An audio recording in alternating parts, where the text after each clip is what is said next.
Thank you. Hello, everyone. I am Tavian Hunter.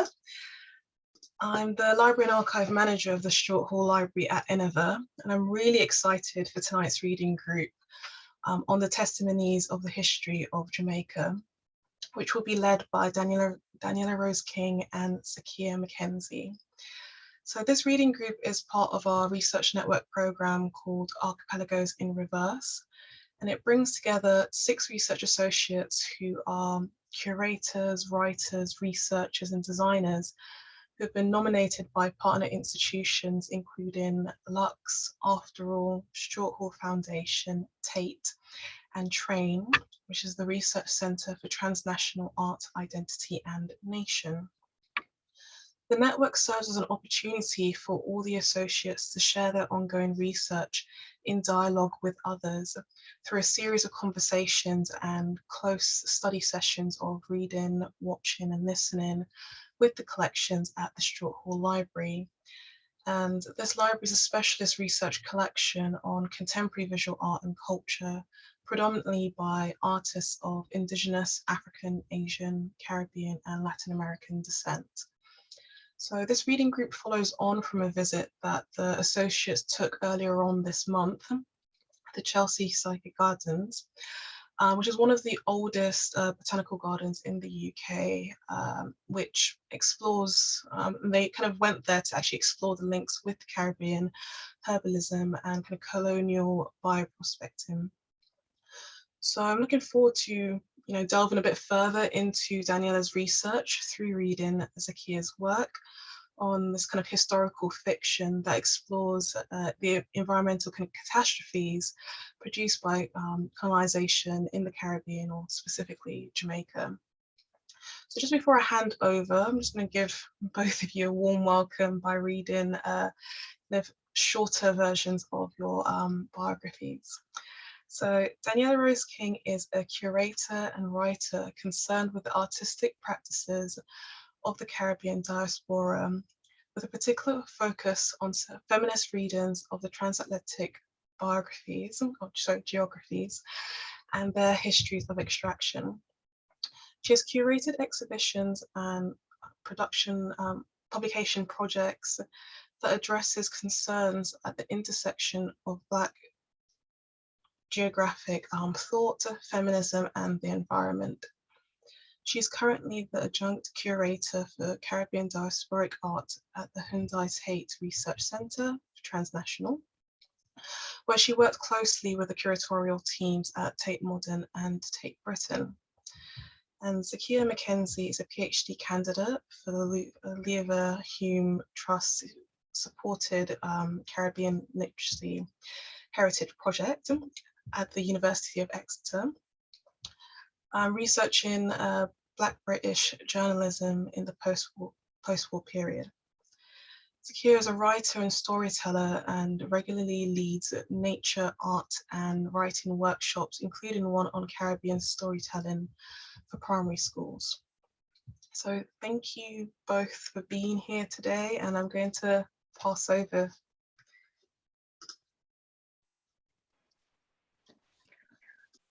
Hello, good evening, everybody. Thanks so much for joining us, and thank you to Tavian for that very warm welcome and introduction. So I am firstly, I wanted to just thank the organisers for bringing this event together. So that's thanks to Tavian, Simeon, Toby and Sapake. Thanks to Inova for the invitation to join the network. And all of the fellows for their thoughtful presentations and conversations over the past year.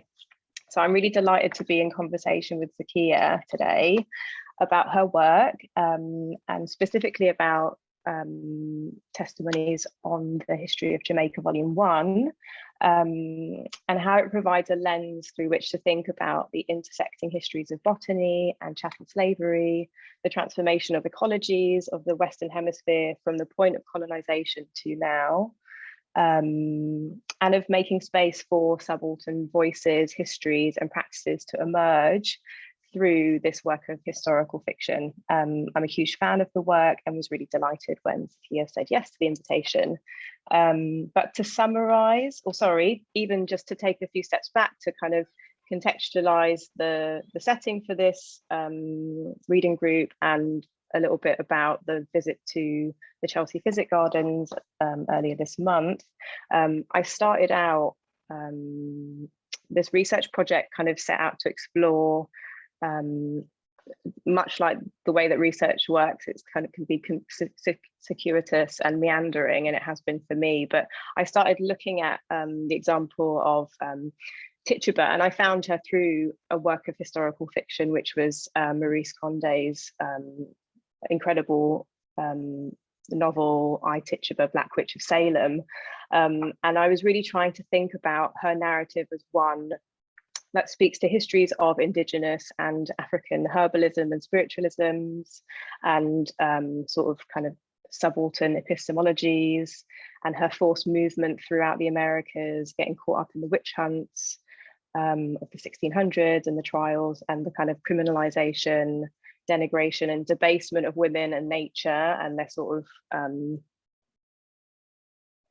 practice of herbalism and botany and reproductive agency as well, and thinking about how this kind of Tituba story seems to be a point of convergence of histories of patriarchy and misogyny, racial capitalism and environmental extraction. So I'm kind of ever inspired to think about Tituba in terms of also a biological or biotic resistance that takes place on the plantation and beyond, as well as kind of Indigenous and African knowledges, botanical knowledges, and their sort of foundation, the foundational role they've had in the formation of medicine and how we understand it today, as well as botany and horticulture. So I really feel like Zakiya's publication speaks to these intersections, mapping the kind of the first colonial encounters in Jamaica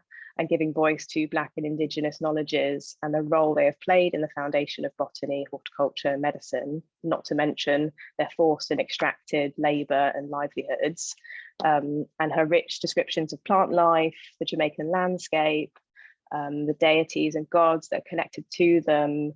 It decenters and destabilizes the kind of historical, botanical, geographical record that exists, and how we kind of regard, you know, the stories we've been told, the histories that we're constantly wrangling with. So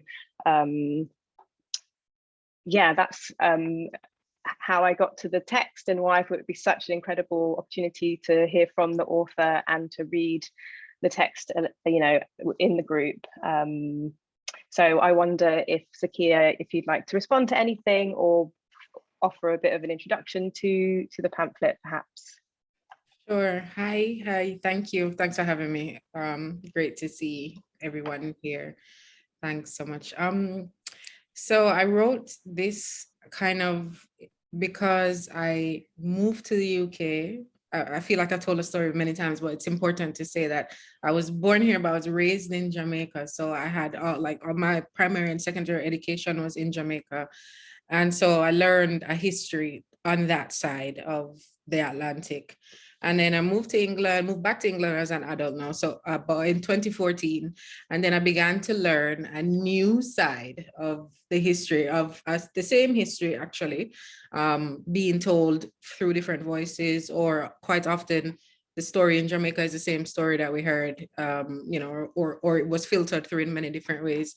And there was just a point where I said, actually, hang on, there's something wrong here, because we have quite often, and you know, there were kind of cultural moments that happened for me. Like, I love Downton Abbey, but I couldn't watch it without thinking, like, where was this wealth from? What is it that we're not discussing, right? So it was things like that was happening. Or I would see like a tree that, you know, we know it comes from, I think I was in Kent at one point at the Arboretum, Bedgebury Arboretum, I think it's called.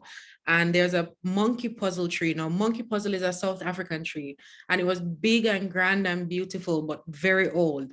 And so there's no way that knowing that this tree should be growing in tropical, subtropical South Africa, could see it and appreciate it, which I did, without then asking the questions like, why is it here? How is it growing here? How come it's this old? And I was lucky enough at the time, I was in a position where I was speaking to the people who actually work with these things. So quite a lot of the top people at Forestry England who were giving me tours of the different forests in England. And the head dendrologist, dendrologist is the name of I just call him the tree person, right? You know everything about all the trees. And he said to me frankly, like, look, actually, you're totally right. These trees are here because they were extracted from other parts of the world. And we have them here, and we are, we've grown them for many years, and we've learned quite a lot about them. And he said, like, this is something that, much of England, again, he is the head dendrologist in the company, but saying this to me on his own personal stance and saying there's a much of the organizations in the UK that will not assess anything on that level. Now, why I think people like them are important, because he says, because there's nothing institutionally that they can do to address quite often a lot of these issues, but for him, they can go the science route. So there's hope in the fact that they say that a lot of the species that are there from the Caribbean, from India, from other parts of Asia, from in Africa, his role is to think about how to preserve them in the event of climate change, in the event of 100 years, what to do. So these are these small areas of hope, I think, that I could find in that people that we're saying, okay, they're here, and yes, it's a problem that they're here, but while nothing can be done about the history, there's a way of looking forward to I see it as a kind of, if it is actually done on a strong, like a big level, it is reparative justice for where the money and the institutions with the knowledge here in the UK, do the science that will help protect species in the Caribbean, in other parts of the world. Even if they don't survive there, can we protect them here, raise them in nurseries or stuff like that? So I think that was important. But also that, again, I left with this idea that, look, a lot of the top people in the country that where these decisions are made, the questions will never be asked and answered because it's just not palatable. It's not pretty. It doesn't glorify the empire, right? Which is what everything needs to do, I suppose. And so I thought, how can I tell the message in, again, also for me, it's a very unpretty story, and reading a lot of the sources is very hard. If I didn't have a means, if I wasn't looking after a means, I'd be like, I'm not reading this. It's painful. It's, it's anger that you feel when you read a lot of the sources that I drew from. But then I thought, okay, in a way, I saw myself that in this role as to be that storyteller, then to be kind of a conduit, to be able to translate. I always say I am a storyteller more than I feel I'm a writer, because I was just translating that in a way so that it is a bit more palatable for everyone.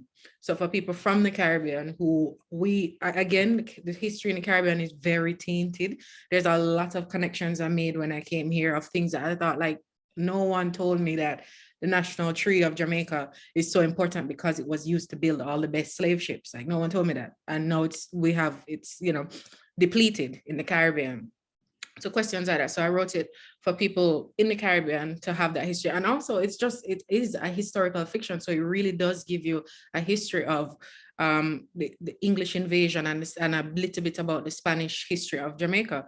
Because the English had Jamaica from the 1600s, we don't remember that the Spaniards also held Jamaica. So in a way, I was reaching back to a part that Jamaica also does not teach. Jamaica doesn't teach that in schools. And in England, we focus so much on the English Empire that we also forget that the Spaniards had a part to do in the country. So for me, it was very personal in terms of it being a reckoning of all of the things I had learned on either side and putting them together to say, look, a lot of the things we were told, they were lies, or they were cover-ups, or there were things outside of it. I like to think of it like there's a story that's this whole, and there are things on the fringes, right? And the things on the fringes existed and they happened. It's just that they're not in our view. So I try to kind of bring those pieces in and say, look, let's think outside of what we see. I think I like to think about collective memory, but collective memory is not everything that happened. It's just what we remember, what we choose to remember as a group, right? And so this is the part of the memory that is not collective that I'm trying to bring into public discourse. So thanks for allowing me to do that here. That's my little roundup. That's wonderful. Thank you so much. So maybe we should just dive straight in. I thought maybe we could start with a short, and also a question for you, Zakiya, is so the publication actually starts with a sort of extended quote from Edouard Glissant's History and Literature in Caribbean Discourse. And would you like to say anything about that quote? Yeah, you know, there were so many Glissant quotes I think I could have went through, but this one was, I think it was important because he was saying that it questions both history, as I just mentioned, but also literature and the writers of literature. Literature, you know, we think there's a narrative or a character, so it questions all of those things that have been written up until now. And again, it's important to say that the testimonies on the history of Jamaica, or a general survey of things that have been said about the ancient state of the island, is the long name of the book, right? It's the actual name of it, but it's based on what was a book called The History of Jamaica, or general survey. All I done was put testimonies on at the beginning. So again, it's this challenge to what was recorded as the history and what has been written into the literary history as well. So I think for me, Glissant was turning, you know, it was being reflective. It was turning an eye back on Caribbean writers and said, actually, I'm worried about what you've been writing and what are the sources we've been drawing on for so long. And so that's why I went with this one. Super. Yeah, I just, if you don't mind, I'd love to just read the last sentence of the quote. It is this link that I would like to trace in order to show how history, whether we see it as expression or lived reality, and literature form part of the same problematics, the account or the frame of reference of the collective relationships of men and their environment in a space that keeps changing and in a time that constantly is being altered. I love that. Yeah, you know, because that's what I was saying. It's this idea of we have a history of Jamaica that is static. It was written by this guy called Edward Long, and that's what we believe, but we forget to look outside of that and challenge it in a way. And so I think he greatly summed up kind of what I wanted to do here, which is that challenge of not just the history, but not just the, you know, the account of history, but also the frame of reference, the sources that we've been drawing on, and what we collectively believe to be the history of Jamaica that we follow. Yeah. Absolutely. So in terms of the reading itself, Zakiya, would you like to start perhaps? Sure. Okay, and then we can just take it in turns. I'm happy to pick on people, or maybe whoever's spoken can then nominate someone else to speak to narrate the next paragraph, perhaps. Oops. Hold on, let me make my screen large. Okay, shall I go ahead? Please. Okay, so this is a character called Izolo, the mystic, born before yesterday and died endless, possibly when there is no more yesterday. And Izolo gives us a monologue or a report, a testimony on the British invasion of Jamaica, 1654 to 1655. So Izolo speaks. I come today as I have come already. I am the day before this, the yester happened. I am here before now, but I come to you today a triplet of time. My vision stretches far back, and I can tell you any day anything took place in this land. I can tell you about this island, this country called Jamaica, with the two spirits, the twins, Klanja and Kusa, the now and the coming. Together we three are the traveling triad of all your years. Only great Empress herself, Jamakaru, can tell you more than us. She is the all-seeing in this land of Jamaica.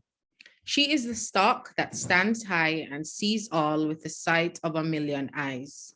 She lives alone in the deepest parts of this land where only bats and rat fly.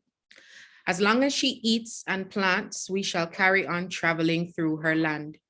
We, the days turning, are here to lend testimony to the first days of the British violation of Jamaica.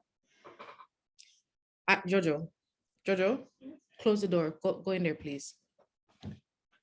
I am before this Council of the Caribbean Queens today. I am before this Council of the Caribbean Queens today On behalf of my siblings and I, Izolo, I want to tell the beauty of Belize, the ray of Roatan, the muse of Martinique.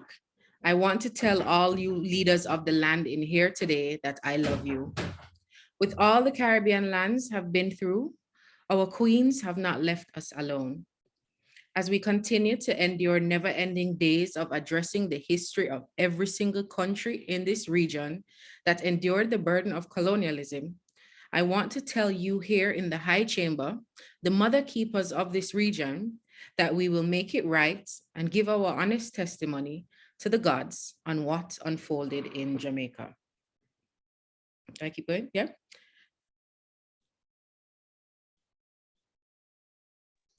So I was going to say you can nominate someone to read the next paragraph if you like, or you can keep reading, up to you. Who would like to read? Hold on, I can't see them. I'll read. Who's that? Go ahead, I can't see who it is. Jacqueline. Go ahead, Jacqueline, thank you. Yeah. Jamaica.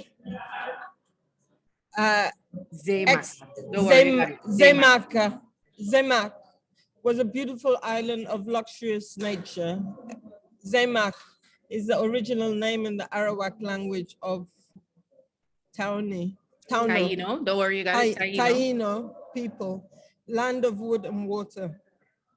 The land was given under the protection of the great empress, Jamakru, the wise, mother thoughtful, queen of the night, family to all that no human can claim. In this here cosmology of the Caribbean, they are true protectors. They have truly given. It is pertinent we make sure they have what they need to survive. Our empress is sister to beloved Amazonia, the mother of the South, who water and house millions of things that have dwelled through my time. Our empress has a sibling in dear Lignum Vitae, warden of the North, wood and will of the Bahamas. Our queen is a favorite niece of the raging warrior of Ketu. This family stretches out from the equator and sees all that happens here. They provided through ground and soil and heavy forests, bush so thick it still can take days to open it. Sweet and fertile rivers thriving with freshwater creatures, and the ocean on the outside full of juicy seaweed and things that feed on them. The interior of these lands was completely lined with the special plants so widely wanted in Europe: the almond, coconut, mint, indigo, tobacco, maize. Can I turn? Yeah. Maize, arrowroot, ginger, nutmeg, pimento, cassava, cashew, and sugarcane. We all know about the sugarcane. It is the sugarcane that they exploited the most, along with the people, which has caused us to be here before the Great Council today. Can I nominate? Te Iohi? Thank you. The British invasion and eventual capture of Jamaica from the Spaniards began in 1654. Oliver Cromwell is a man they called the protector, they being the British. Even though his murderous Western design put the lives of millions of people in jeopardy, it eventually genocided droves of indigenous people from the Americas. His problem was not with the indigenous people really. In fact, it was Europeans trying to outplay one another, no matter the cost. You could even trace it back to their King Horrible Henry's 15th century break with the Pope in Rome, or the race for the New World won by Christopher Columbus. These nations were acting out the worst of themselves on each other and decided to take his uncivilized savagery and terrorism to places far away from their home soil. These were petty affairs of revenge and greed that became vile abuses of power involving the persecution of Caribbean peoples who had nothing to do with the contest of Christianity and monarchy unfolding in Europe. I nominate Becky. I'm just going to move, jump forward a page if that's okay. If you could start, please, with Samuel Long. Sure. Oh, Clarendon, that's where my mum's from. Okay, Samuel Long was on that first English ship that landed in Jamaica. After that, he became a lieutenant in Colonel Edward Doyley's regiment. Doyley, who was himself under the command of Venables, was the first English appointed governor of our land, Jamaica, in the year of their Lord, 1660. And it is he who brokered the first peace treaty with Maroons here. That was when Doyley met with representatives of Wandebola at Port Kaguya, oh my God, sorry, Kaguaya, the place they call Port Royal today. Samuel Long is tied up in the history of Jamaica. He was infamous as Speaker of the House of the Assembly of Jamaica for his opposition to the Earl of Carlisle, a new governor of the island, 1678. The Earl was sent to Jamaica by their king, Charles II, with laws to be passed that mirrored Poynings Act, those laws in place in Ireland. The Governor Earl was the representative of the Crown. By this nature, he was not an independent entity and did not act in any other capacity than the king. But this governor, the Earl of Carlisle, almost experienced a revolt by Samuel Long. Long and the Legislative Assembly rejected all attempts to suppress the freedoms of the British planters in Jamaica, as the English were doing this in Ireland. He insisted that it would make them inferior to men in England, and that was not acceptable. Instead of force the law, the Earl of Carlisle fled Jamaica hastily to report back.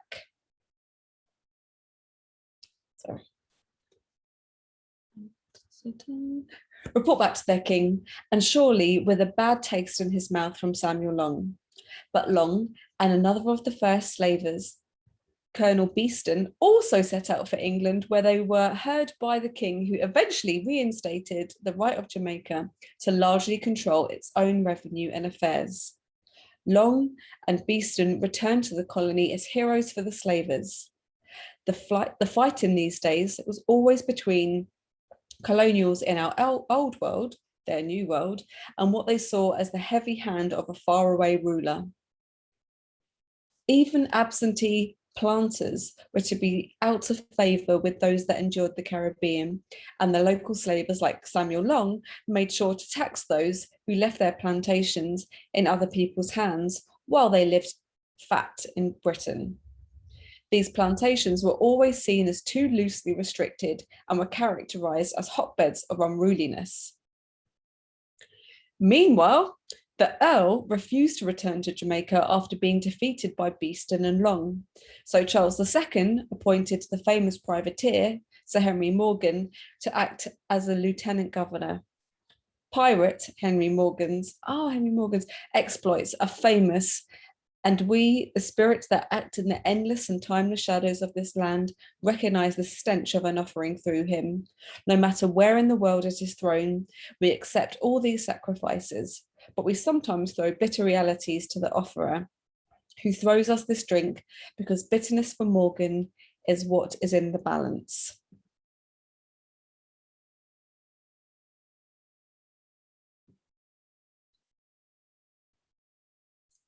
Shall I pick another reader or yeah, cool. Who have we got? Abigail. Hi.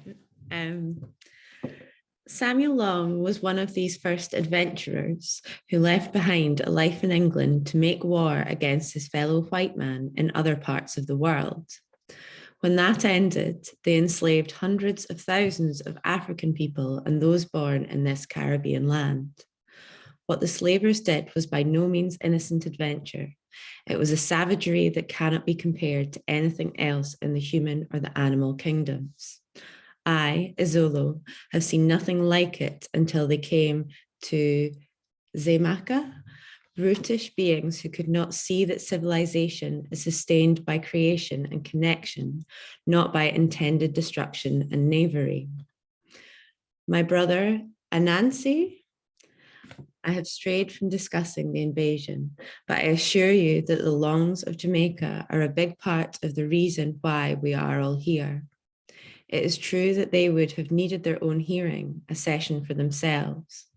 Edward Long, descendant of Samuel Long, was to write England's first complete study of Jamaica, 3 volumes that set the basis for most understandings of the island until the Caribbean scholars of the post-colonial school of thought thwarted the racist and violent capitalist death trap proposed as development, progress, and pioneering in history.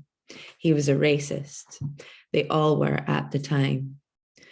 From Long Bay in Portland, all the way back around to Long Mountain in St. Andrew Parish, what they meted out was done with no regard to the basic principles we learn here from the family of great Jamakaru.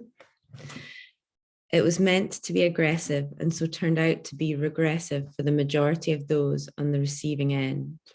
No one should wonder why things are the way they are now, when it has been 400 years and we still believe the same old whitewashed philosophy. Okay, I'm going to jump ahead again. If you would like to nominate someone, Abigail. Sure. I wonder if everyone's up for it. Joy Charles? Sure. Okay, sorry, one moment. Okay. Can I just say thank you all for reading this? You see, I have this really pleased look on my face hearing people reading it. It's actually freaking me out. It's very nice. You all sound lovely. Thank you. Okay. Some of the Spaniards did not flee from St. Jago de la Vega, and these ones entered into a treaty with the British Army under their Spanish governor, Don Cristobal de Iasasi, who was promised that his people could leave with their lives and possessions if they agreed to English ownership of the island. Knowing that he was grossly outnumbered, Don Iasasi negotiated, though secretly. He believed Madrid would send fortifications from across the Spanish Isles and recapture Jamaica. That this was not to be. In the meantime, Venables was showered with gifts from the Spaniards in Jamaica, and he gave them the ultimatum again: renounce the rule of Spain for the rule of England, lay down their arms, turn in their riches, and give over their slaves. Then they could stay. Most of the Spaniards would not agree to such extreme measures, and so they retreated to northern parts of the island, leaving the enslaved people behind. Many of them became maroons, cimarrones, the free villagers in the hills who spoke the African Spanish dialects and were the parents of Jamaica. They learned what they could from the original parents, the Taino and Caribs, who had the most right to this land belonging to Jamakaru, if any human has claim to it at all. The Taino were here before the Africans, and it cuts off.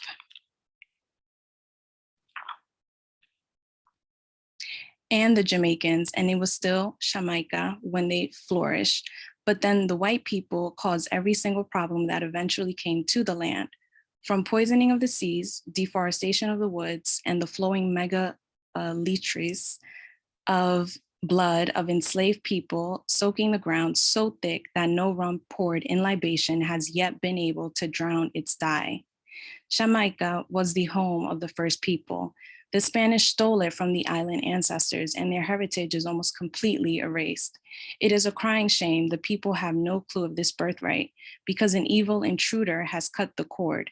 The English took Jamaica from the Spaniards, and it was wrestled with so much murder that the original people would no longer have claimed this tainted land anyway. Our great queen, Jamakaru, endured the sanguinary workings of white savagery, of pain and loss brought by a damage so deep. 500 years have passed, and the world still does not love or respect people's lives in these isles. This world does not give them grace and understanding, and most of all, has done nothing to address the generational trauma passed on every single year from parent to child, between siblings, through friendships, through love affairs, through small everyday interactions. This world treats them as if they are wrong for being on the receiving end of abuse. And I would like to nominate Elaine Prosper.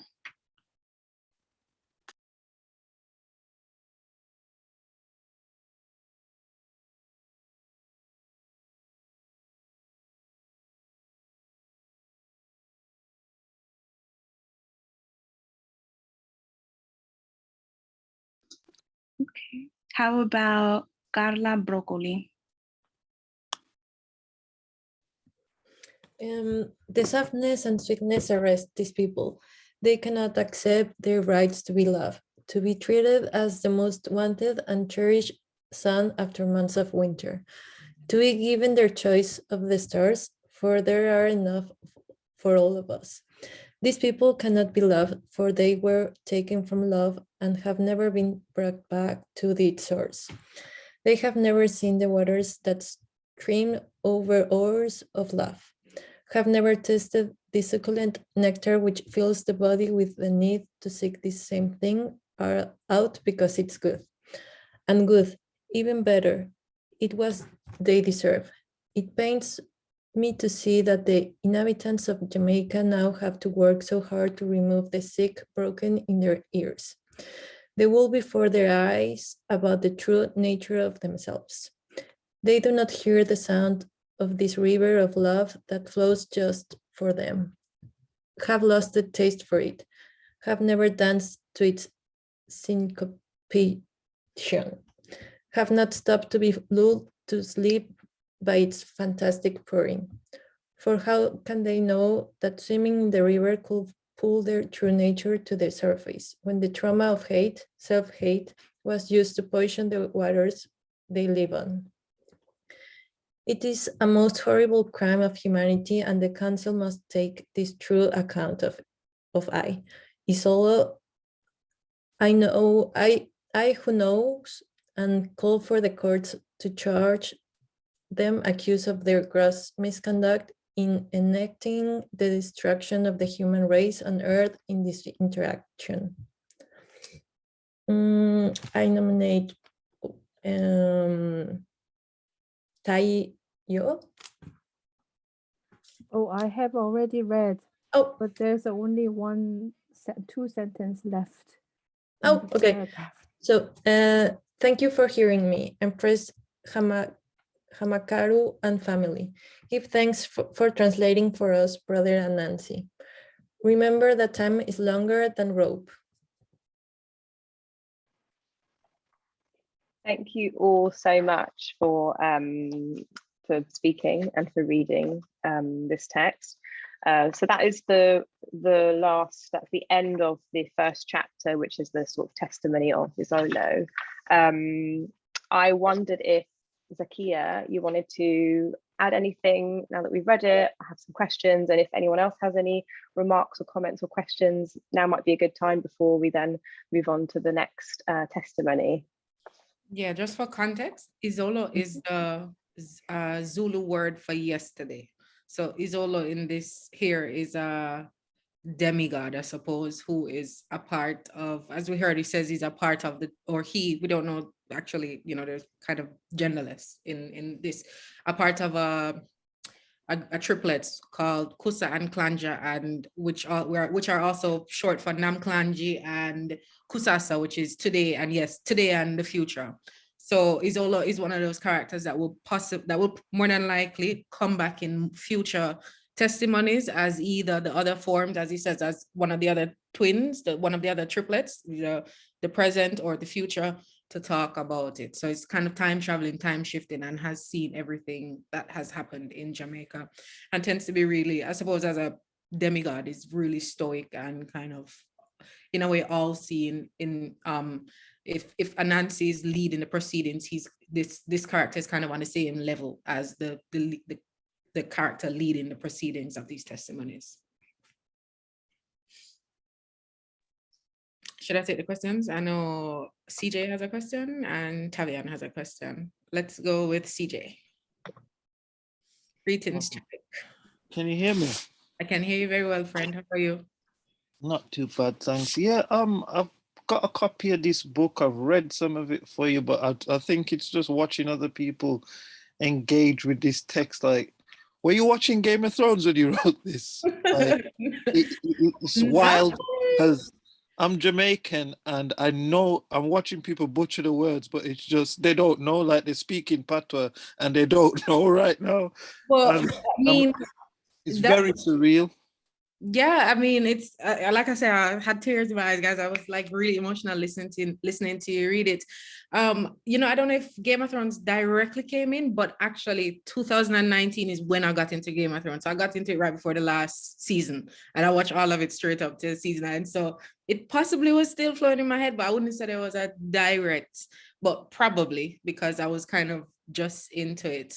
No, it's a world building. It's really, really fascinating because all of this is true, but I don't know the person that I know you as, and when I engage with this text, I'm just like, where do you hide this person? And I think the language is important. That's why I mean, like, you guys even understand how this is freaking me out to hear you read it, because the language was also written in a way so that, you know, it was supposed to jar you. It's supposed to be a bit unknown. It was supposed to be a bit weird because it's in a way saying, okay, Old English, you know, like the actual book, The History of Jamaica, was written in the very Old English where, and, you know, all the S's were like a J and stuff. So it was very hard to read myself. But in the same way how, you know, I had to think this question, do I put a glossary in the back? And I had a lot of people saying like, do not put a glossary, like these, you know, we don't need to have a glossary. But because I'm switching between different languages, there's some Spanish, there's some Patois, and there's they're like some West African words, and Southern Africa with the Izola as well.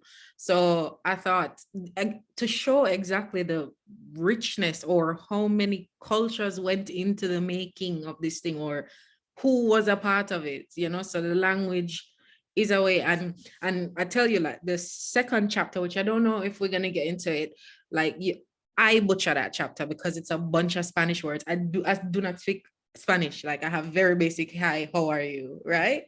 So that chapter I butcher it if I am ever to read it out loud, but I can hear already in here that we have people that could just flow through that beautifully, right?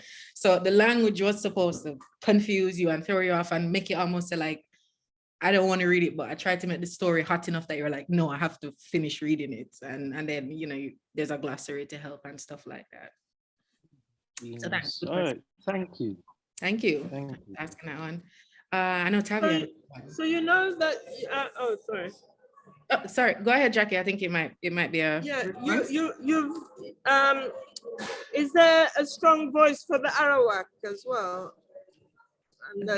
Yeah. So this is a good question, and the answer is no, because I don't believe I know enough yet. I need to do a lot more research for it. That's a good question. And the one that we're reading from is volume 1, so you can expect volume 2 and 3 in the future. And I have been finding it. And so you don't get a Taino Arawak in here. Who we do get is Wande Bolas, who is you know, the Spaniard, a slave of the Spaniards, who speaks about the Taino. So this is, I actually wrote this character to, in a way, say something about the original people of Jamaica, but I personally, I don't feel I'm, you know, ready to give the best. I'm not ready to honor that position yet because I just didn't know enough. So very good question. Yeah. For real. Give thanks. Thank you. Yeah, Tavian?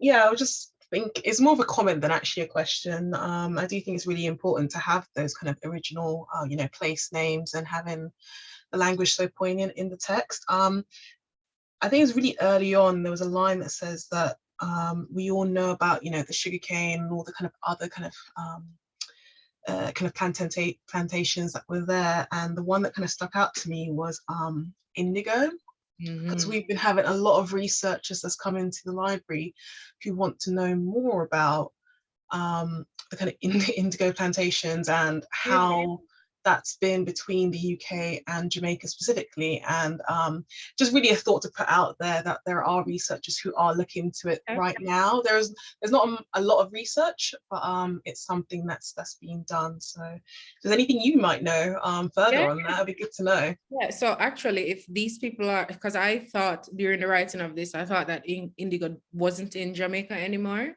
But actually, since putting out the pamphlet, so in the pamphlet, I said that indigo doesn't exist in Jamaica, and it isn't like cultivated. Actually found one farm, one lady who is growing indigo, and it's not native indigo, she says. It's actually Japanese indigo. So we don't know if we have native indigo in Jamaica anymore. But she also said that indigo grows all over and people use it to make fences and stuff, but we don't know that it's indigo. So again, it's a gap in the knowledge, right? So I said it didn't exist. She says, no, it's here. We grow one. It's not the Jamaican one, it's a Japanese one, and actually grows all over the island. Y'all just don't know, and we're not using it for this again. So, you know, these gaps in the knowledge, because it was, the sources I went to wrote about it up until about the 1700s, and then they said it was over cultivated. There was no more, right? And it lets us think about these sources again, right? We probably had, you know, maybe maroon free village people still growing the things that English people, or we call them the colonials, thought it wasn't there anymore. So again, how is it that the official records says indigo is extinct, no longer exists in Jamaica, but somehow the language and the knowledge of the cultivation remained, you know? So we still have people that can cultivate, even though it's a different version of it, a different species, but we still know, we have the ancient knowledge still. Yeah. So you're saying that it may not have been, it may have stopped as an international transplantation product, but it still remained as a domestic. I mean, that is my guess. That's my guess, that it remained domestic and outside of kind of you know, production for capital, for Exactly. funds. Yeah. I think so. It would have been kept small, and but somewhere along the line we lost the knowledge of it. So most of us, right? Because she said we see it and none of us recognize it anymore. Yeah. It would be interesting to know whether some of the neighboring islands. True. If some of the neighboring islands have it as well. I don't know. That's a good question. I don't know the answer to. Yeah. And again, Jamaican indigo is not something I'd ever heard about, right? Never knew that there was any kind of indigo that was exported from Jamaica out to Europe. I just didn't know. That's not one of the, because again, the history that we're taught, we learn about kind of 1700s onwards, you know, growing up in Jamaica. That's the history I learned in school, 1700s onwards. Anything before 1700, anything before the 18th century, it's, you kind of have to find it on your own. And so, you know, that's why my work, you know, most of it ends before the 1700s. What happens is one of the characters dies in like 1720 or something. Because I think it's grown in West Africa, maybe Senegal.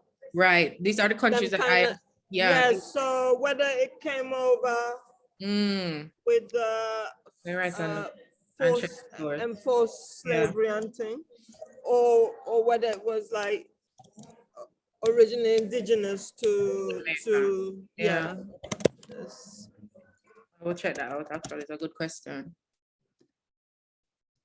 Well, I just thinking about the record, I would think it was there in the, you know, because the record the book I mainly use, the book, The History of Jamaica, was written, I think 1744 it was published. So he is writing a little bit before the slave trade, the, you know, human trafficking of people kind of really picked up, right? So it was there before there was full on British plantation economy. At least it was there before it was the main thing that before sugar was the main thing that the British were relying. Although we know from they came before Columbus, the book. We know that travels between the South America and North America was already in existence. Yes, so. absolutely. So again, these are the stories that we try, that in a way trying to dig out, Yes, sir. because It's not easy. No. it isn't. And you're right, because if there is no history of where the indigo right come from, I can then create a fiction of a character bringing it over, right? And a story about there. And this is also like why this is definitely historical fiction, because there are some gaps that I have to fill in. There's some parts that the record isn't there, or like I said, some of it, a lot of what I want to know is probably in Spanish, which I don't read yet at the moment, right? It's the older, the 1500s records.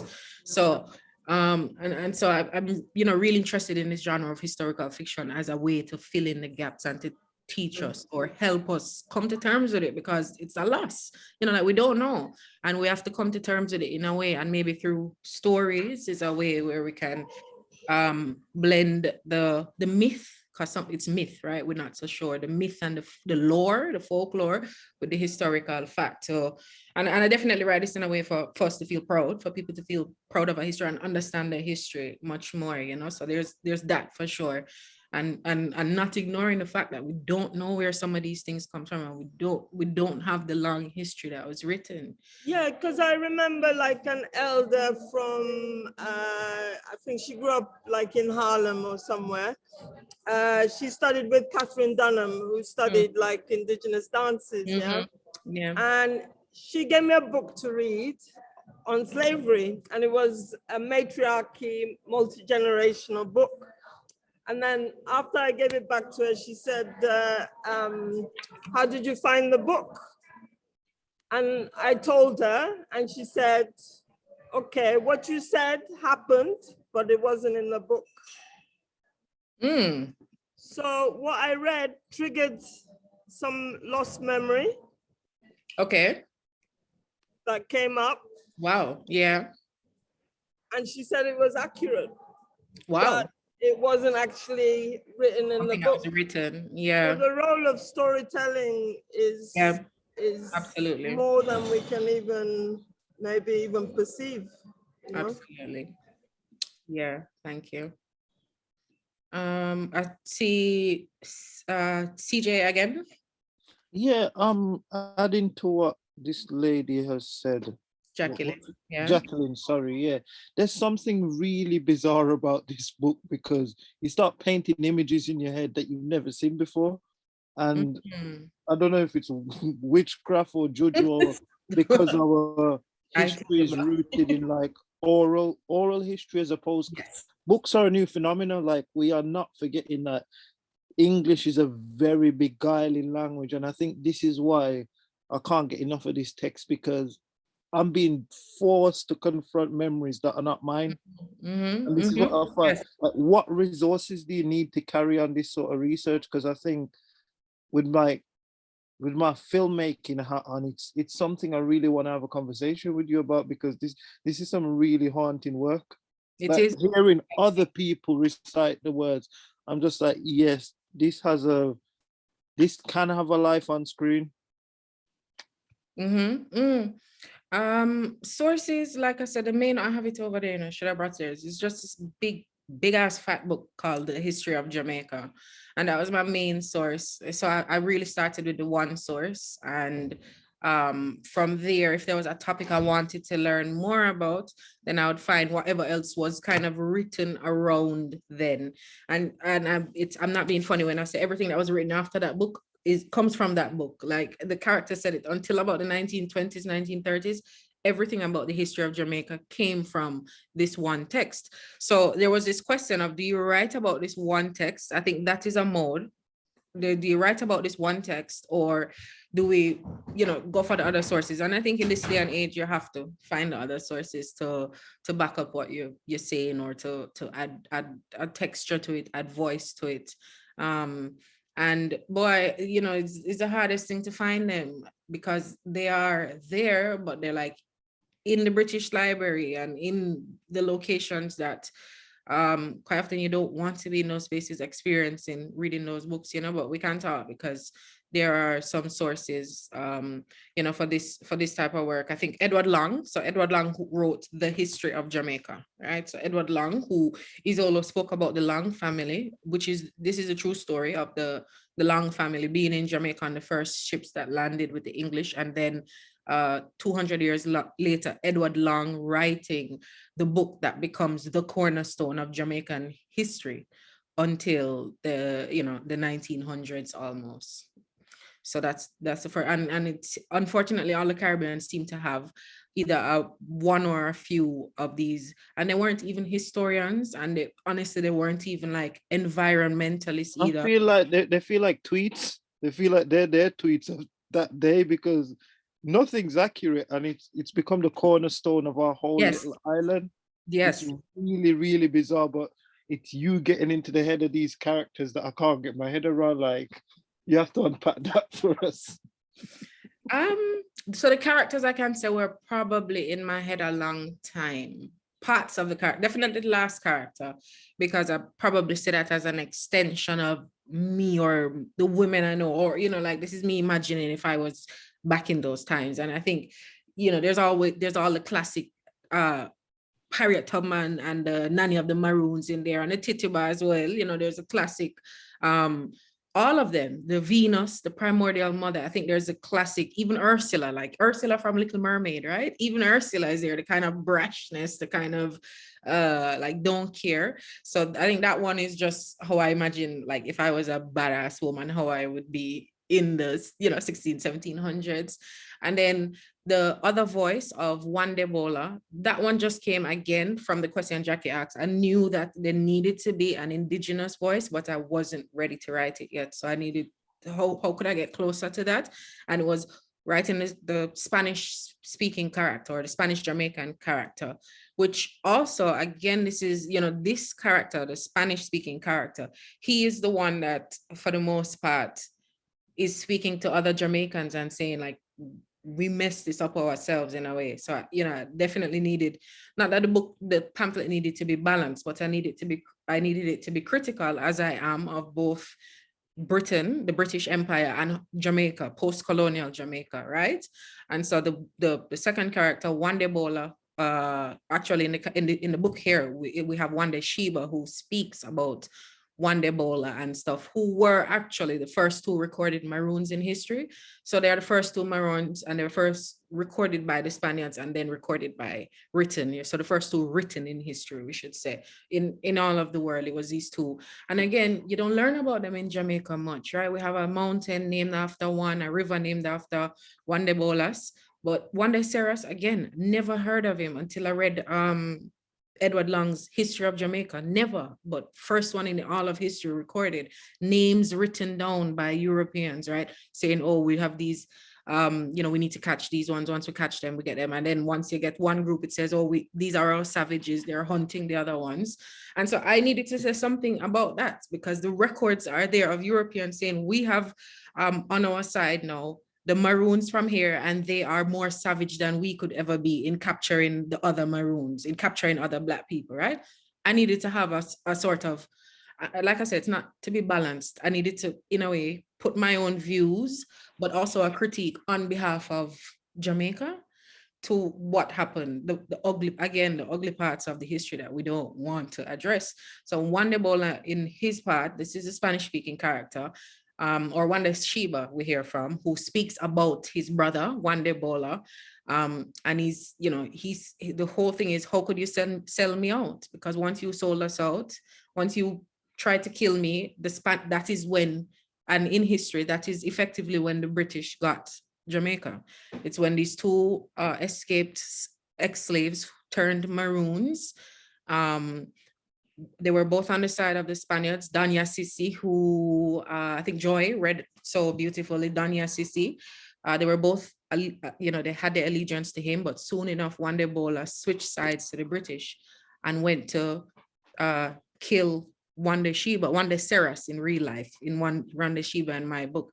And until that point, the British could not say they have Jamaica, except, once that happened, those ambushes happened, then it was happened. So Jamaica would not have been won at the time. It may have been got, but it would not have happened if it wasn't for something with the Maroons. And I suppose there had to be a neat way to talk about it, because it's not a critique. I can't be critiquing what happened so many years ago anyway, but to talk about it and not just say, oh, these nice maroons, they were freedom fighters. Let's say they had to do some sticky things as well to remain in the position they were in.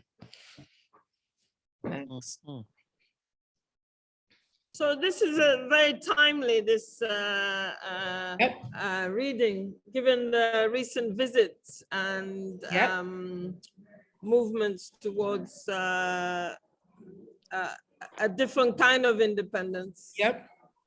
Yeah, and I just say I come at the right time. It could have been good or bad, because it could be, it could have been seen as I was being critical of things that were happening in Jamaica. Even that, my pamphlet came out in March and in May, sorry, and a few months before, there was a new maroon chief crowned in Jamaica who has had more kind of public facing anything than anyone. He's like, very popular, young, hot, like, so very much in the news. And I think there was almost a moment before when I was like, oh my God, this is going to be seen as a critique of him, right? Of this kind of present day maroon movement in Jamaica. But actually it wasn't at all. It was written outside of that. But I think it was I just come at the right time. Just a hot moment. And I just, was just ready, I suppose.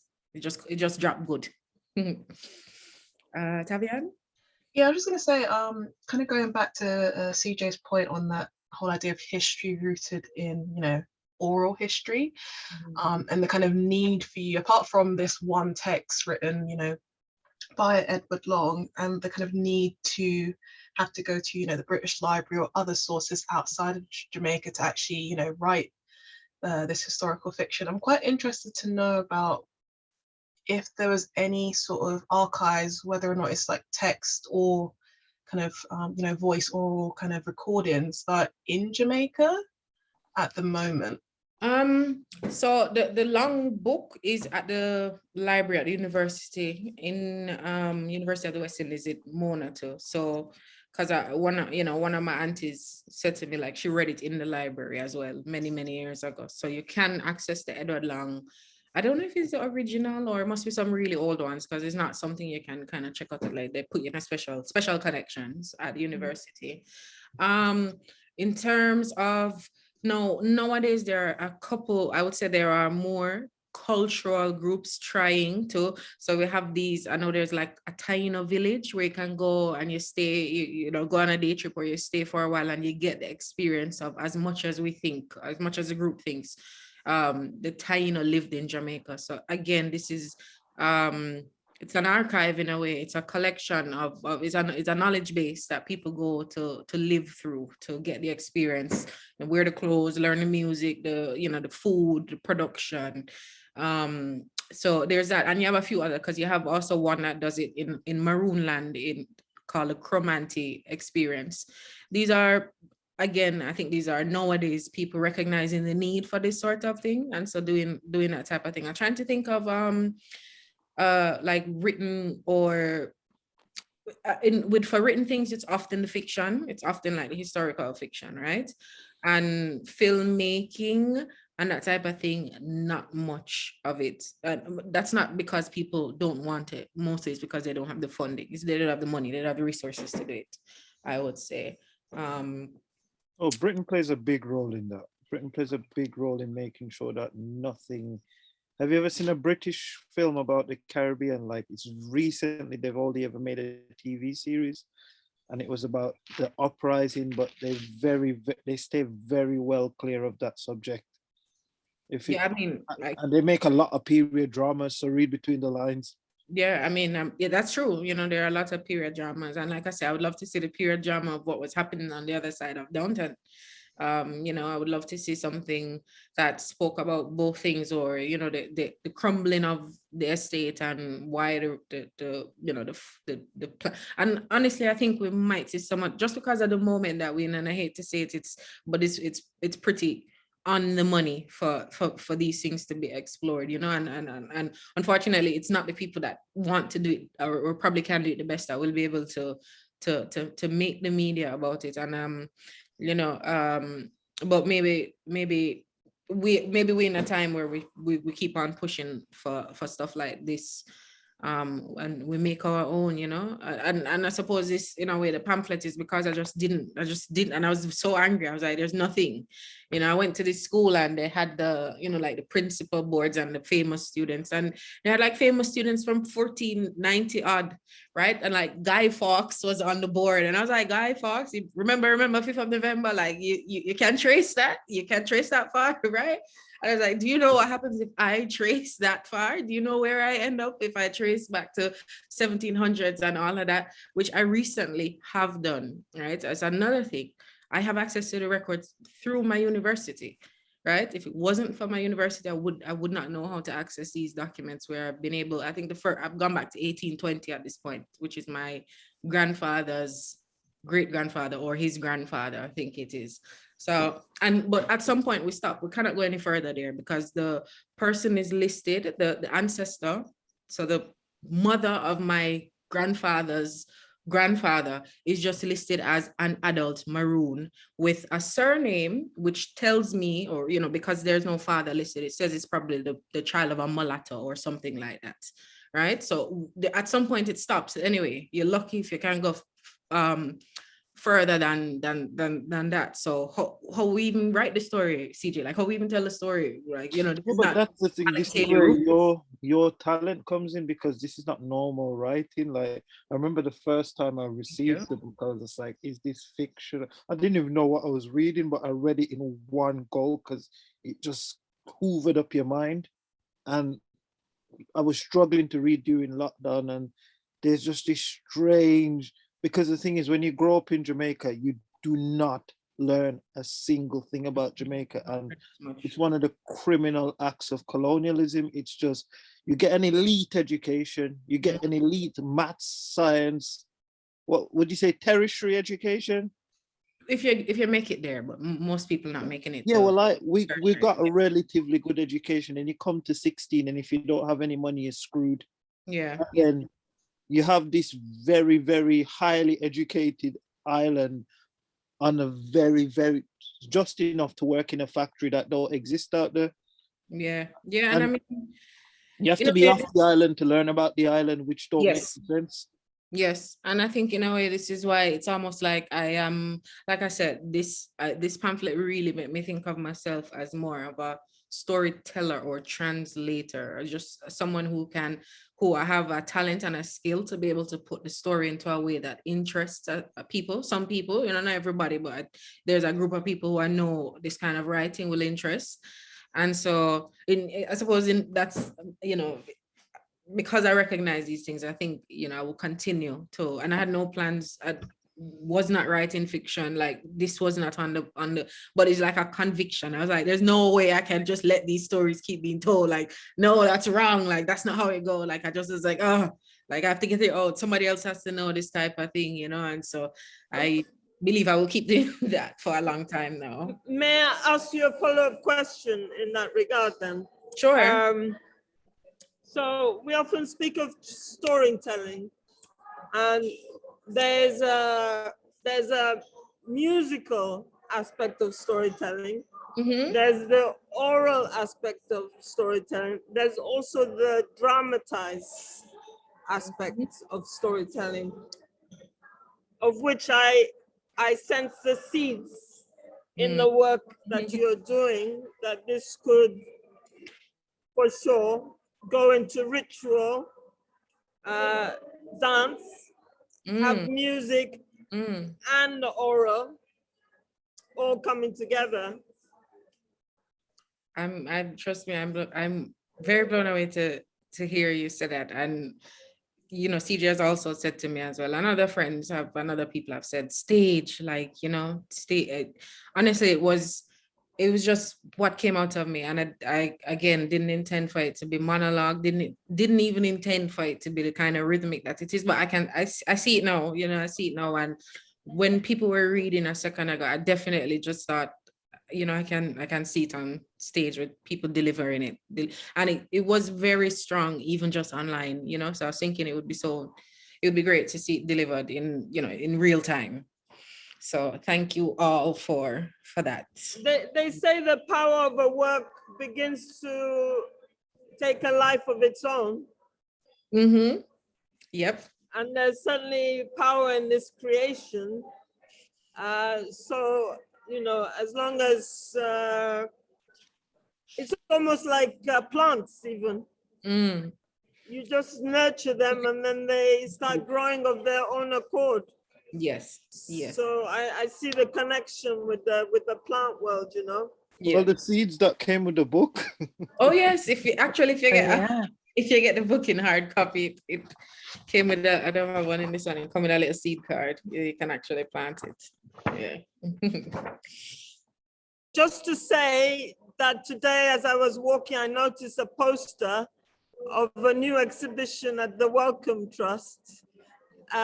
It's called Rooted Beings. Okay.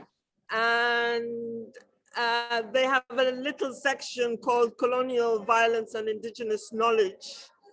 And I think some Yanomami artist from the Amazon forest has been involved, and she's drawn.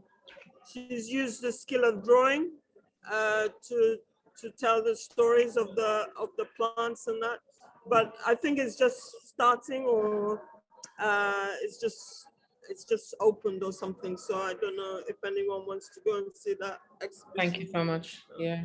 Oh, somebody just posted it. Great. Thank you. Thank you everybody for these incredible reflections and comments and questions. I just wanted to quickly add to some of these sentiments to say that particularly with Isolo's testimony, like I really feel a sense of sort of like magical realism at work. And, you know, I'm reminded of reading like Wilson Harris and Paris of the Peacock. And that, you know, the kind of how the landscape and nature is complete, like becomes embodied and enlivened, and it's supernatural, but it's kind of an everyday sort of magic. So thank you for that. And I loved also how I was just gonna say about that character Isolo and the magical realism, absolutely, because I didn't write it thinking of this, but when I wrote the character and read it, it felt like Lee Scratch Perry to me, who is, you know, like was a Jamaican producer who was very futuristic, you know, like Afrofuturism in a way, before it was kind of cool, like, you know, in the 80s and 90s was a very kind of one of these cosmic guys. And I think after I wrote it, and this is why sometimes I say him when I'm discussing the character, because in my head I see Lee Scratch Perry as the person delivering this one. Yeah. Yeah, that would have been a wonderful thing to have heard for sure. Should we move on to keeping an eye on time as well, to read a few excerpts from Tansi's testimony? Are we happy to move on? Yeah. Okay, great. I'm gonna share my screen then. Give me one moment.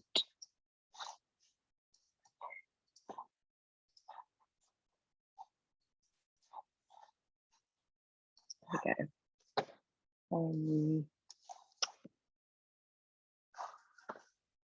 I wonder if I should start, and I can't see everybody. So yeah, so this, just to say about the language, I hope no one feels silly. You won't sound silly reading it. So this is where we have a bit of the Jamaican patois mixed into it, but I hope no one feels, you know, intimidated to read. And I'll read it and no one wants to. Well, I'm happy to give it a shot. Be kind. So Tansi, born circa 1717, died 1805. Greetings, Empress Jamakaru and your beautiful sisters with you under the Grand Council tree today.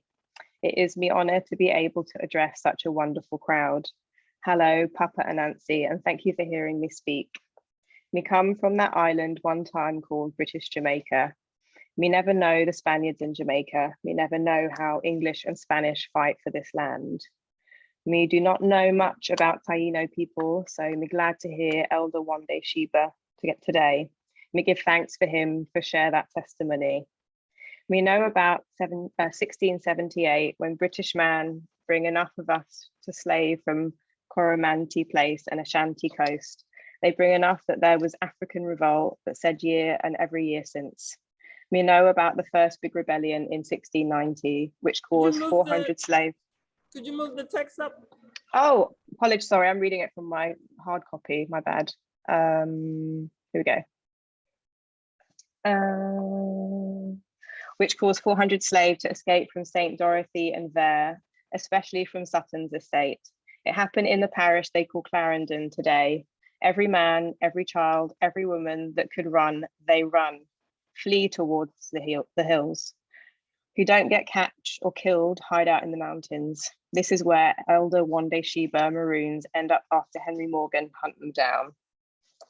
Those who escape from Sutton's join up with Los Cimarrones and they become Leeward Maroons. Deep, deep forest is how you could escape. Sorry.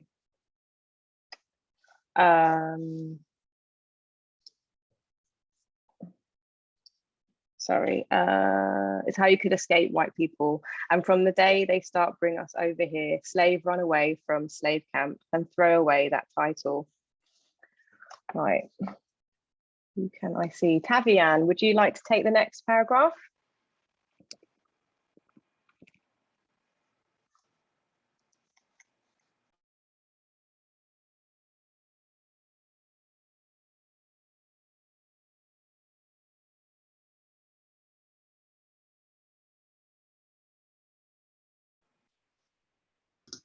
Sorry, can you hear me now? Yeah. Me always was slave. Me dead now. So me no longer slave. This me prefer. Slave no nice. Everything me know is what Englishmen tell me to do. Me cannot tell you one other thing about myself that do not involve being slave. My whole life is being slave in Jamaica. Some things that make we do so barbaric, so merciless, so and damn wicked. You can never repeat them for it trigger too much grief. Never repeat it until you're ready to fix it. Some of it downright trivial and stupid. Imagine, you live all your whole life for the whims of somebody else's ego. Let me tell you this story about Catherine's Peak, the highest point in St. Andrew's Parish. Jamaica, what they name after me slaver, whose name was Catherine.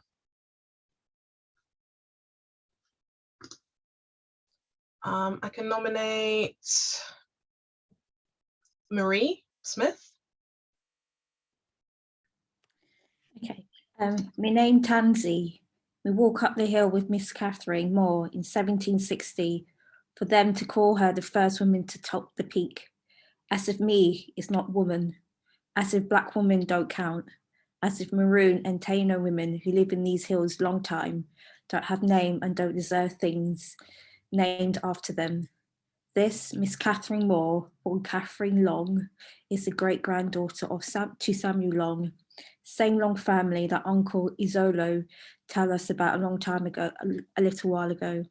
The Longs come from one way in England and come mash up Jamaica, mash up we, and mash up we generations. Samuel Long, barely out of teenage years, when he board war vessel with Penn and Venables, they end up capturing the land from Spanish people while Long was secretary of Venables, so he got decorated too. Yes, sir, but time then land here and take what then want. Samuel Long get one of his first big land grant for the parish, now Clarendon, and here he set up Longville, a Lucky Valley, bloody old Long Valley, pure blood spilt at Lucky Valley. We lived there, we have hundreds of stories, we can tell you all about the brutality firsthand. Who love story more than the Long family? Ha ha ha ha ha. That Locked love, a good story, you see. Even Eddie tell it over and over till he write it in books. He write about Jamaica as if he is truly authority here. Eddie is Samuel Long's great-grandchild too, brother to Catherine. They grow up with the best of everything from what the plantations in Jamaica bring for their family. They get what they have from what they take from us. Take us from parents, take everything for themselves. They only enjoy Jamaica because they force us to please them here. All we know is that these people hate everything about Jamaica. It's that the money they get from what their slave work. They hate the sun, they hate the bush, they hate we, the black people, even though it is they bring us here. So much of them turn absentee because they can't face what they create out here. They only love the sugar and the molasses, what half-dead Negro make. Europeans going crazy for Caribbean products these times. We know because we accompany Eddie on some of his business trips. 200 years after Columbus and all the Europe became addicted to our crops, things from Jamaica. I'm talking coffee, cocoa, rum, sugar, tobacco. If you keep plantation in Jamaica in these early days, then you have the status back in England and the people like to come to your house for luncheon because you have all the new food from the Indies. Can I nominate Haroon? If that's okay. Hi. Sorry, where are we on the page? So it starts when Catherine born. Okay. I jumped forward a few pages, sorry. No worries. When Catherine born, Longville, Lucky Valley, and all of Clarendon full of Brasiletto wood. It was the last days of it. For by the time they built up Great House and Road, plantation and slave quarters, every tree cut down, Brasiletto disappeared from the parish. Same with indigo that grow all over Jamaica and especially in the East. Indigo is a thing nobody in Jamaica grow today. But there was a time them slave us and the Tunos so much for it. Them never put no care into protecting it. So the indigo disappear. The indigo reappear in England on royal robes that look pretty, but covering rotten, stinking people who don't like wash their mouths. Back then, indigo for miles and miles on both sides of Rio Mino. That's until British man say chop down every other bush and turn only one crop, sugar. Still, Clarendon was a parish for cattle and sheep herding. They clear 15 miles by 15 miles just to put big pasture for animals to graze. Same time they have slaves dying for space in slaveholding. But if white man wants sturdy bulls or horse for his fields, or if you want mutton or lamb, Clarendon always got the best cut of meat. I hear that the oldest agricultural showcase in Jamaica happens at Denby, Clarendon today. This no surprise me because Denby was always such a place. We used to enjoy these fairs regularly. Me laugh when we see that little Eddie write in his book that African and Taino people lazy because they don't cut down the trees. They don't cut down the trees because they listen to Jamakaru, fools. Now look at all these jackasses scrambling to try fix what they do to the climate.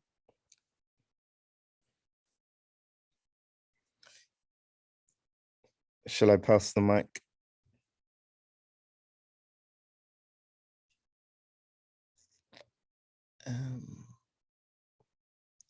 Is anyone up for reading? Joy Charles? Sure. Okay. Mitra, pardon me, let me return. Me travel all over Jamaica with the Longs and then with Catherine Moore. They keep me close cause me quiet and them think me ignorant, but me just can't bother argue with any of them for me decide one day that if me get one more beating, me going to kill one of them. From that day, me stop argue and just do what me told. All over Jamaica me go, carrying bag and pen and walking miles for them to write book and draw picture and pretend to love Jamakaru family. Me was there, you know. We was there when the one them call Hans Sloan visit Jamaica and collect all the plants him carry back to Queen Anne in England. Him, Dr. Barham, Dr. Patrick Brown, they send back most of the things from the Americas that they really and truly become addicted to. They draw and write description of every plant and animal and try to claim what Jamakaru lay out as. And someone got them their mic on mute. Mute the mic. Sorry. Me was there when him collect all of them and the whole of it was there before we, so they don't really know what they even do the collecting for. By time, all of them wish finally come to be, England create a botanical garden in 1779 at Bath in St. Thomas in the Vale, where they generally call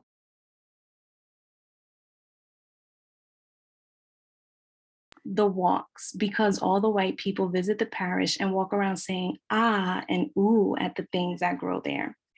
And I'll nominate Sabrina Citra.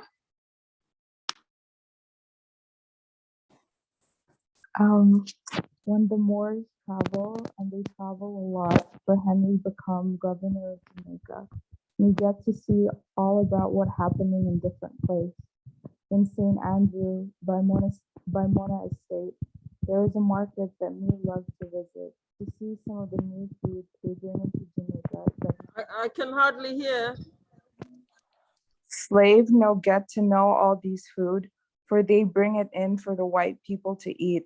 But some of them grow here anyway, and me just get to learn about the other variety from other Caribbean country or from North America where they have good fruits. The River of the Hope freshen up this part of the island. At the market at the bottom of the river, near Papine Plantation, we get to see French bean, celery, radish, lettuce, cucumber, strawberry, melon, mulberry, some strange apple, fig, and all kinds of peas. Some of the same fruit grow in Clarendon, you know, like the quince trees at Old Woman's Savannah. Or you could even get the fruit they call nectarine at the Vale at Louida's. But enough of it grow in Liguanea Mountain in St. Andrew, where the air cool and the soil ready for it. So it tastes better from there. They don't make me plant it to sell like sugar though. No, they only bring it because some wife complains that she's going back to England at once if she don't get something for her figgy pudding.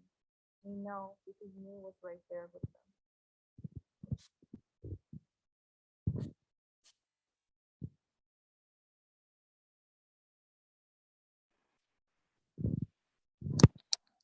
I'm just going to jump forward if anyone wants to volunteer to speak. This might be the last paragraph actually that we read together. Maybe Zakiya, maybe you could. Sure. Is that okay? Yeah, of course. Yeah. Sorry, let me find it. Sorry, I'm. Everyone had a chance to. Right. Let's see.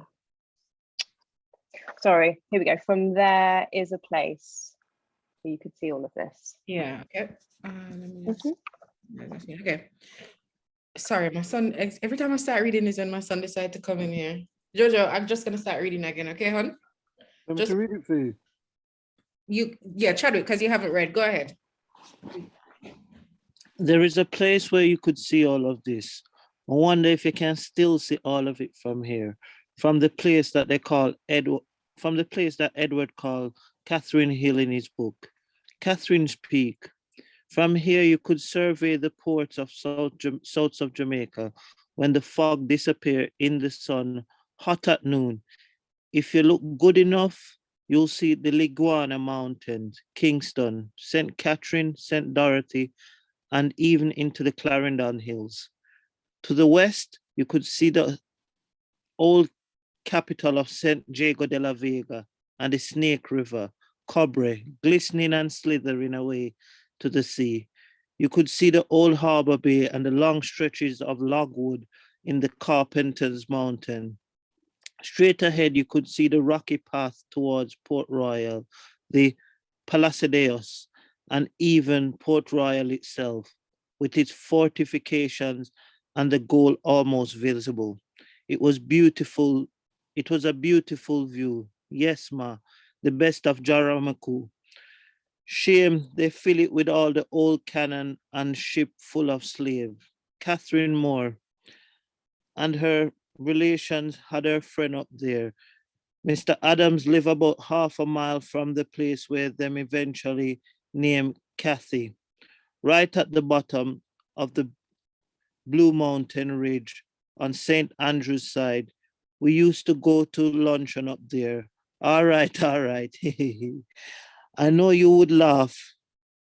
And at that, Lady Moore would go to luncheon at Mr. Adams' house and carry me, one sec, you've gone too far, sorry, and carry me bag and suitcase. You're happy now? Me walk ahead to make sure runaway or maroons kill we. It's not easy to track to walk. Most times, not even the mule them give me. And when they make me walk to bush, them always take me because them think me know nothing, but them think we know a mule. But me know a navel string cut right in the heart of Jaramaku, and my granny buried right in the heart of our garden, where them plant no grow and no slave instead. We just plant these in rare moments. We not think about slaving. We plant these when we have joy, when we see a person we love, when we thief some food from the big kitchen and run a boat. When we are baby born, we don't really care about these people. We did just want to be free. It is we who died to be free. Me know all the plants around from my granny and grandfather them teach me. My family make up some of such different people, and some of us not related by blood, but this slavery mean you can't keep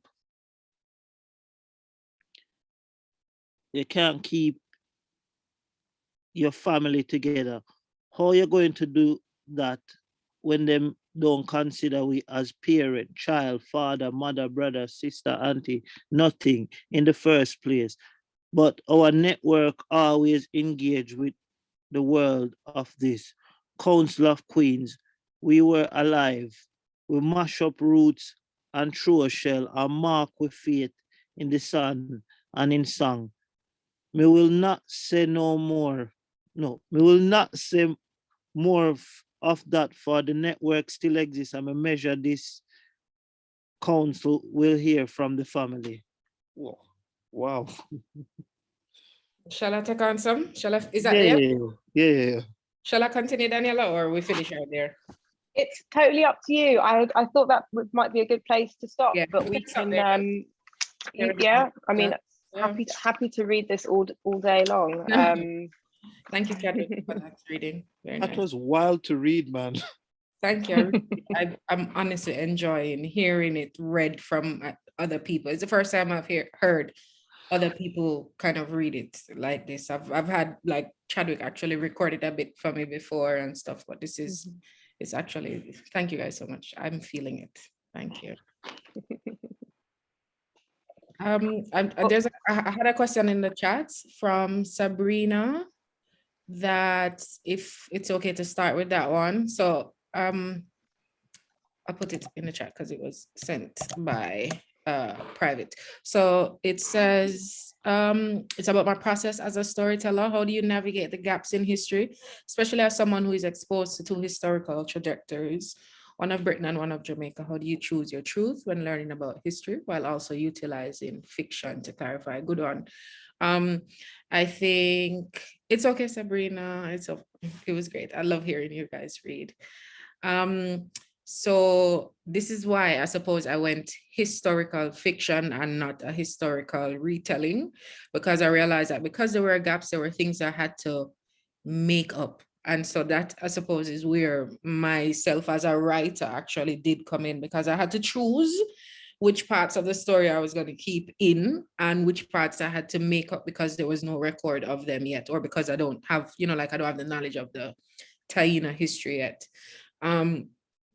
So I think that process was, first of all, it was the things that got me very angry. Working, I think working with this type of material, it's the things that got fire, the things that I was not happy that I didn't know. So again, it was like the things like indigo, where I was like, what? Like this existed. It was the things like the naming of places. So this monologue is about the naming of this place called Catherine's Peak, which everybody knows Catherine's Peak in Jamaica. There's no spring water company named after it, because you harvest, the water is collected there, but not knowing the reasons why. And I think that's just a part of my brain and research brain, wanting to know everything and wanting to know the reasons behind a lot of it. And so it was a lot of digging until I found the thing that made the fire quell a little bit, until I found it, or I couldn't find it. So I needed to write it to get it out and then send it to other people, so maybe we could have the conversations that could help me as well process it. So this one is I see myself in all 4 characters if you count the narrator, 5 characters if you count the unspoken Queen Jamaicaru, who kind of represents a personified Jamaica, a kind of personified but also mystical goddess of Jamaica. I kind of see, this is probably, of all my works, even though it's a historical fiction, it's the one that I see most of myself in, because it's my story, so it's different when I write in a different story. Like I've written about, the Forest of Dean, which I love, in England. I've written about other locations, but this one, there was something that definitely, I would say there was a fire. Like my book that I read in it, I have so much notes in the book, and they're like, cuss bad word, F you, like you're a racist, this is BS. And, but even that was useful. Like that was very helpful for me. And it makes me smile when I have to go back into the book and I look and I was like, oh yeah, I read that. I know this comment. I know what this is about. I no longer have to be upset when I get back into this knowledge, because, when I process it.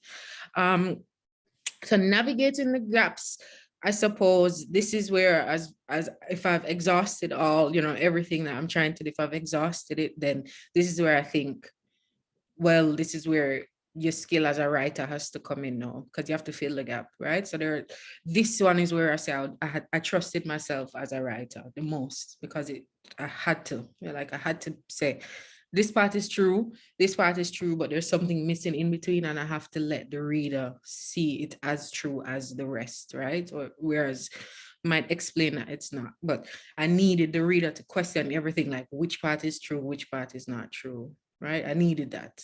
I needed the questioning, and then I wanted people to go say, hold up, that can't be right, and go and Google it and be like, oh shit, it's actually true, or like that really happened, and stuff like that. And I like the fact that people always ask me, like, who was Tansy? And I'd be like, she just come out of my head, this last character. People think it's a real character. Who was she? And I say, I made her up, I put her in that position to tell the story without having it to be told from the point of view of the lungs, so I suppose I fill the gap with character, but a character I think can tell the story authentically.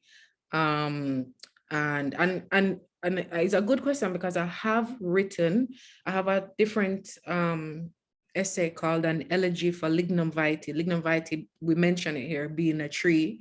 But that story is told by an Englishman, right? It's told by an Englishman who was on the Atlantic missions that deforested the Caribbean.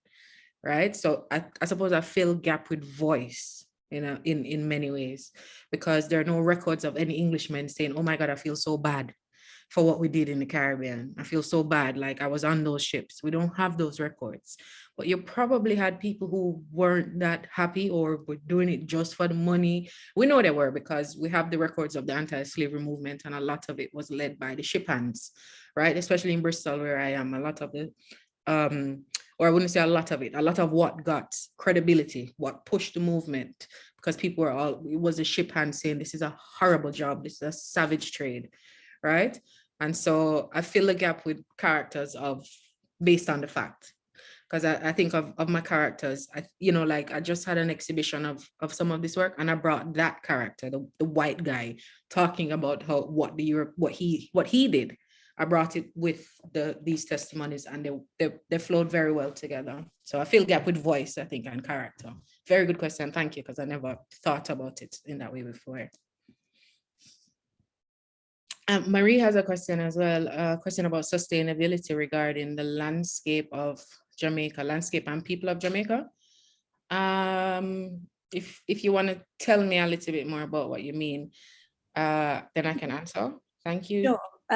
Just in terms of, like, you talk about the deforestation of Jamaica and the kind of the pillage of resources, in terms that's kind of changing and shaping the narrative and the landscape of Jamaica as a space. I'm just wondering, have you thought, was this something you would consider writing about? Because you've kind of touched upon it just from the reading we have now, and I suppose that feeds into, I don't think about sustainability just in terms of land or plant life, I'm thinking in terms of people, as well, as they were seen as kind of another way to sustain a trade and exploitation. So I was sort of thinking of that sort of term of sustainability and just beyond its kind of use of around the environment, how can it be applied to people, in this case, like the people of Jamaica and those enslaved people? Yeah, and I think this is why this story comes from this point of view, because, and that's why it's important for me to have this time shifting character who is not human, demigod kind of mystic, but shifts through time and says the people were here. They were here before we even think about it. Before the Spaniards were here, they were here. And then the Spaniards recorded and the British recorded. Now Jamaicans are recording it themselves, but it's saying that these people have consistently been here through these generations. And while we don't have a present day character now, that Isolo triptych is definitely for in the future, for me to write a character of the future, thinking forward, thinking of what does Jamaica look like in 50 years. And I think, that's why I had to make time such a thing. That's why I had to make this thing happen in a realm where time doesn't exist, where time can stand still, or we can control time, because I know that this is volume 1, but I know where my mind is going is to also talk about present sustainability, future sustainability as well. Yeah, absolutely, thinking about that. And it's important, this, why I say it's such a hot topic at the time, is because while I had written about the Maroons in Jamaica, there was very little happening on the front of the Maroons. But since then, like I said, we have this new Maroon chief for the Akampong Maroons, but also there's this environmental/political problem, because the government of Jamaica is trying to sell some land, protected land in the cockpit country, for bauxite mining. Now, the Maroons are going to be the protectors of that, challenging the government on it. So this again, political, people, land, and no matter what you think about the Maroons and how they're moving in Jamaica, like, my support is behind them, because they are effectively blocking the government from selling that land to an American company for it to be mined. Like, it's 2022, what are you doing?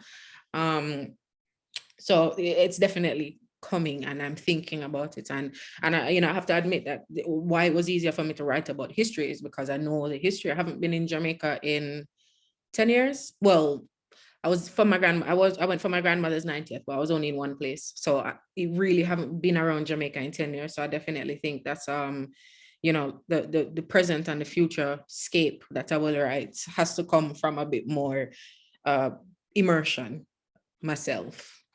Yeah. Thank you. Jackie, the exhibition was at Studio Voltaire in Clapham. It closed the 13th of March, so we just miss it. Hopefully that stuff is online, but it's based around, like I said, testimonies and around elegy for lignum vitae. I just put a link to your exhibition in the chat box, so if anyone wants to have a look. I wanted to ask a question. Oh, sorry. I'll wait. My turn. Becky asked, have I come across much history about Indians in Jamaica? Yeah, girl, this is coming in a further volume as well, girl. I'm writing this, the indenture story as well. So I suppose the history of Indians in Jamaica is the story of, and I must say that in Jamaica we call, or you know, because Jamaica was the West Indies, we have a distinction of talking about people from the continent of India, the country of India, as East Indies, right? It's all wrong because Jamaica is not the Indies. The West, you know, the Caribbean is not the Indies at all. But we do know that people from the East Indies arrived at the end, once slavery was abolished and the slave trade ended, there was this new system of, well, technically it was indenture, right? But it was people who had debts or whatever. So it was, in any way, it wasn't any good. And we did have a good number that came to Jamaica, but Jamaica at this point is still something like 90, like statistically, demographically, it's like 98% African heritage people. Now, compared to other Caribbean islands, we do not retain a lot of it, I would say, as much. Right, Trinidad and Guyana, it's very Indian. My dad is from Guyana, heavy Indian culture, fully Indian culture, right? You can find in there a mix of Caribbean and Indian cultures. In Jamaica, not so much. You probably find it in the food because we eat the curries. You know, we have our own curry, although all the Caribbean countries would say Jamaican curry is not good curry. And I would say, well, we didn't get the mass of Indian people in the same way. But there is a history of indenture to be told, because when we're talking about 19th century, like all the photos that I can find of like the cocoa plantations and the sugar plantations, you have Indian people alongside Black people working on those plantations. So I definitely plan to write a part of that story as well. And it's funny because, like I said, in other parts of the Caribbean, we have, and it shows you how a lot of the things that we assign to kind of race and ethnicity are really cultural, or you know, they're based on what the society thinks. Because in other parts of the world, again, I think about language, in other parts of the world, and I'm going to say a word that's offensive, the word coolie is offensive to Indian people in the Caribbean, in other parts of the Caribbean and other parts of and parts of India, right? In Jamaica, it's not. It isn't. Like, it wasn't until I left Jamaica that I knew that that was an offensive word. In fact, in Jamaica, you almost want, you even aspire to it, because if you are an Indian person and we call you that, it probably means you have long hair, which stands in opposition to, you know, the African hair, African Afro, probably means you're exotic to the 98% of the country. And so it doesn't have the same kind of negative that it does have in countries where there's a bigger, you know, I think in Trinidad, it's something like 50-50. I don't know. I can't be right about the figure.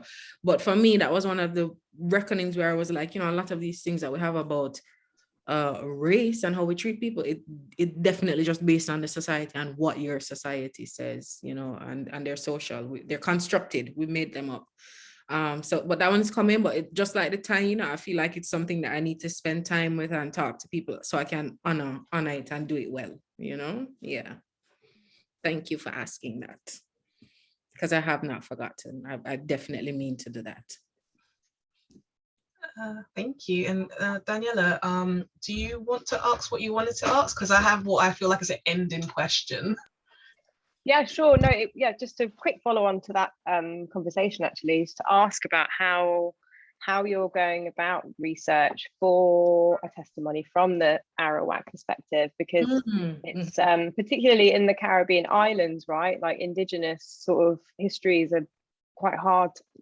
I mean, I don't know what records you consult, and oral traditions might be strong, but it's also that, you know, the genocide has meant that many people, you know, I'm really curious because it's like my family's from Barbados, and it's very much a part of our, you know, like family history that there's, you know, Arawaks and Taino were, you know, our ancestors, but I don't know what that's based on necessarily, and I don't know how does that manifest, and what are you? Just like the Indian population, Jamaica also does not have much information about its indigenous people. In fact, when I started learning about other Caribbean countries, I knew that they did. I was actually like, oh, really? Like, we don't have much about it. We learn very, very basic. And I mean, like year 4 basic of what Taino life was like. And I mean, up until recent years, we were told that they were even called Arawaks. What we learned now, or in more recent years, is that Arawak was a language and the people were Taino. So there isn't even a correct story that we have again, right? So this is what I'm working with, where it's shifting in the past 2 decades or so. When I left school, it shifted, and now we call them Taino, people speaking the Arawak language. So for me, a lot of that research will come from, of course, the things that have been written and more recent research, but I think I will dip into the Caribbean islands where a lot of these communities still exist. So in Guyana as well, you know. Yeah, Brazil, I will have to, and we see in here, I already open it up. I'm talking about Belize, Brazil, Roatan, Martinique. I make it wide open because I know that I'm gonna have to be, and it's a shared collective history. So I know. Yeah, they say Cuba, Puerto Rico, exactly. and Dominican Republic as well. Right, and those are the ones closest to us, right? To Jamaica. So I'm definitely dipping into all the rest of the Caribbean, even up to Florida. Had indigenous people, which we have records written because America, you know, so even up there, I am doing that. And I have a link at an indigenous group in Guyana, which I will try to, you know, interview them. I did a few years ago about environmental issues, actually, not about the history so much, about just their position on the oil, the petroleum find in Guyana. But I will be drawing on these multi-language, multilingual, multicultural sources to create that story of the original Jamaican people, because we few can say it. And most of the ones that we have come from folklore. And this is where research becomes really interesting, because when the Dicasium model says research should be head focused. Yeah. However, we know that the imagination is bigger than just the head. Yeah. And the empathy is bigger than the head. Yeah. So even though we don't have maybe physical evidence in certain formats, there's so much for us to learn at the mystical level, at the spiritual level, at the emotional level, and so forth, you know? 100. So more power to you, Absolutely. Thank you so much. Vivian had one more. Yeah, I think the kind of maybe the final question, since we've got 2 minutes left till 8 o'clock. You kind of already answered it, really, kind of going into maybe a bit more detail as to what volume 2 and volume 3 might be about. I think my main question on that is one for you, Zakiya, is when can we potentially expect that? And for Daniela, maybe you can quickly tell us a bit about what your kind of the next step in your research will be.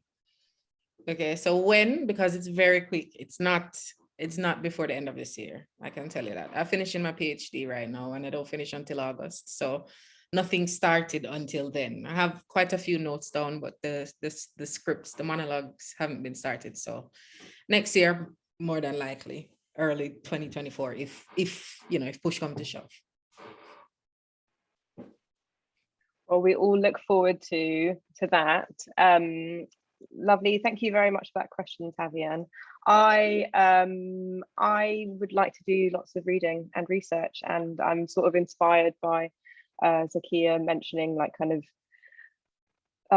looking at sort of familial family archives and sort of tracing that, because I feel like, you know, being in London and being fairly close to like the archives at Kew, that could be a source, you know, a sort of avenue. So I guess it's kind of like inward reflection, looking back to my roots and my family perhaps, and seeing how that continues to sort of intersect with the research and the larger sort of historical stories. But yeah, that's all I have to say. But it's 8 o'clock on the dot. Thank you so much, Zakiya, for sharing your work with us today. Thank you everyone for your beautiful readings and your really wonderful questions and reflections and comments. And thanks so much to Innova for holding this event, for putting it together and hosting us. Yeah, thank you all so much. We just posted in the chat a kind of survey. If anyone's available to actually fill that in, to just give us a bit of feedback about tonight's event, that would be great. We'll also send it through Eventbrite if you can't hang on for an extra minute. And just to say as well, because we kind of talk so much about kind of storytelling, kind of archival practice, and kind of, you know, the idea of kind of oral history, I would like to mention as well the kind of last and final reading group in our the research network Archipelagos in Reverse program is with Adra Armour on the 14th of April, where we will be kind of further exploring different types of storytelling through readings with Catherine McKittrick and Mamasay Dianje. So that will also be taking place if anybody's interested. So we'll send that information on. But to both you, you know, Daniela and Zakiya, thank you so much for tonight. It's been amazing. Thank you all as well. Thanks for having me and for reading. Sounds so good. Call you and you to come read for me on stage. You and you, everybody. Thank you very much. Thank you. Thank you. Thanks so much. Bye. Yeah, we're going to stop the recording and then we'll let everybody